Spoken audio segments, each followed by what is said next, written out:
আসসালামু আলাইকুম। ওয়ালাইকুম আসসালাম। ভাই আমরা তো বুঝেন কবরের আযাবের কিছু কাহিনী শুনলাম। আচ্ছা, তো বুঝেন। হ্যাঁ ঠিক আছে। ওই আবার মনে করেন কিছু জায়নাজার হাদিস শুনলাম। হ্যাঁ যা এটা আমি পালন করতেছি। তখন ভাই এই দুনিয়ার থেকে বুঝেন কিছু ভালো কাজ করে কি করে গেলে মনে করেন আল্লাহ রাসূলকে মনে করেন পাওয়া যাবে সবসময়। হ্যাঁ। ও তো এইটা দুইজন আইসত আমরা তো সৎ কাজের কথা হগলে বলে না, কারণ বলতে চায় না, কেউ শিখতেও চায় না। না শিখো তো তোর জন এতটুকু উদারতা, তুইজন আর কাছে বহুত কিছু শিখছে, তো আমি তো বলতে হবো, কারণ এক কথা যদি আমি না বলি তাই আল্লাহর কাছে হাসরের ময়দানে ধরা থাকবো। তো এই এক কথা একটি ওরা যদি তুমি সঠিকভাবে জানো, তুমি মুসলমানদের মধ্যে এটা বয়ান করি দাও, এটা হাদিসে আছে।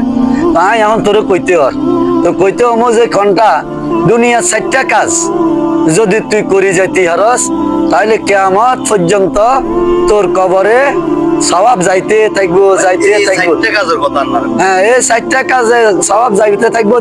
এই 4টা কাজের মধ্যে কোনো একটা কাজ খাটো নয়, কিন্তু এই 4টা কাজ করতে হলে প্রথম নম্বরে তুই নেক সন্তান তুই বানাইতে হইব।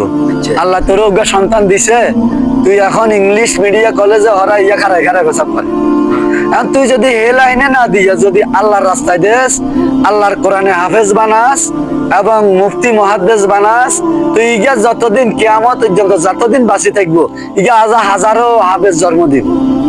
এই হাজারো হাফেজে কিয়ামত পর্যন্ত তোর এই গুণগান প্রশংসা আল্লাহর কাছে করতে থাকবো, করবো যে এটাই তোর প্রশংসা। তো এখন এইদের কারণে আল্লাহ তোরে এর নেকের দরজা খুলে দিব, কিয়ামত পর্যন্ত তোর কবরের নেক যাইতে থাকবো। আর আরেকটা 2 নম্বর কাজ হইলো, যদি তুই কোনো আল্লাহ দ্বীনি প্রতিষ্ঠান, যদি মসজিদ অথবা মাদ্রাসা বানাই যাস, তুই কিন্তু ইসরাফিলের সিঙ্গাফুকের আগে ধ্বংস হইতো না। সিঙ্গাফুক দিল আল্লাহর কাছে কইব যে আল্লাহ ব্যাগ তো চলি আইছে তুলার মতো, তোমার ঘর বাইতুল্লাহ আর নবীর ঘর মাদ্রাসা আইয়ে নাকা জিগাইব আল্লাহরে। তো আল্লাহ কইব এই দুইটা তো আর নিজেরই হুকুম, দানকারীদের মাতা পিতা আল্লাহ সুখে রাইখো কবরে, নূরের টুপি ফরাইয়া উঠাইও কাল হাসরে। তো এখন আল্লাহ কয় আর এটা খাস মুখের ওয়াদা, এটা কারো উছিলা না। এটা যদি আয় হালন্য করি, যতক্ষণ আলন্য করুম এতক্ষণ আরে 2 প্রতিষ্ঠান আইতো। তুই ইয়াল্লাই মানুষে এই 2 প্রতিষ্ঠানের দান বেশি করে। তুইও যদি ইচ্ছা একখান মসজিদ বা একখান মাদ্রাসা করি যেতি আর একবারে কিয়ামত পর্যন্ত তোর কবরে সদকা জারিয়া যাইতে থাকবো।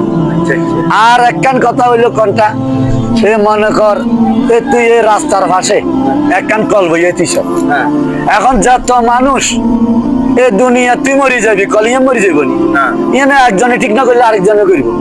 কিয়ামত পর্যন্ত মানুষ আনি খাইতে থাকবো, এই মানুষের রোদ দোয়া এ তোর কবরে যাইতে থাকবো। এখানে সদগায়ে জাহারিয়ার কাম। আরো একখান কাম আছে, হিয়া নইলো যে এই 3 দোস্ত মহিলা গরিব মজলুম, যার এক অঙ্গ নাই, যার চক্ষু নাই, যার হাত নাই পাও নাই, ইচ্ছা মানুষের যদি এমন রোজার দিন ফিতরা ফাসাদ দেশ ফিতনা, আমরা ফিতরা নিদি, এই ফিতরার টিয়া যদি দেশ তো দান যদি করস, তাইলে আল্লাহ কয় এই সদগায়ে জাহারিয়া কিয়ামত পর্যন্ত হইতে থাকবো। কারণ এরা খাইবাইছিল, ইচ্ছা কিছু 4টি কাজের মতো ইচ্ছা আরো কাজ যদি করস, সৎ কাজ, অসৎ কাজে নিষেধ করবি, সৎ কাজে মানুষকে আদেশ দিবি, তাইলে তোর জান্নাতের দরজা সদগায়ে জাহারিয়ার দরজা তোর খোলা। এই কাজগুলো যারা খবরে তো বোঝে না, তো তুই বুঝস, এই জন্য তুই আর কাছে আইস, তোরা কইতাম দে আইছি। আমি মহান রব্বুল আলামিনের কাছে শুকরিয়া আদায় করি আর আলহামদুলিল্লাহ কি রব্বিল আলামিন। আর আমি আর দর্শক ভাইদের কাছে ক্ষমা চাই নিচ্ছি, কারণ এই সমস্ত সৎ কথা কইতে গেলে কিছু ভুল ত্রুটি তো হয়। তো যদি আমার কোনো ভাই আমার কোনো ভুল ত্রুটি দেখেন, নিজ গুণে ক্ষমা করে দিয়ে, নাহলে ভাই ক্ষমা হইলো মুহূর্তের লক্ষণ, ক্ষমা আল্লাহ পছন্দ করেন। তো আপনারা যদি ক্ষমা না করেন ভাই, হয়তো আর হাসরের ময়দানে আর আযাবত হইতে পারে। এই জন্য ক্ষমা চাই নিচ্ছি আর ক্ষমা করি।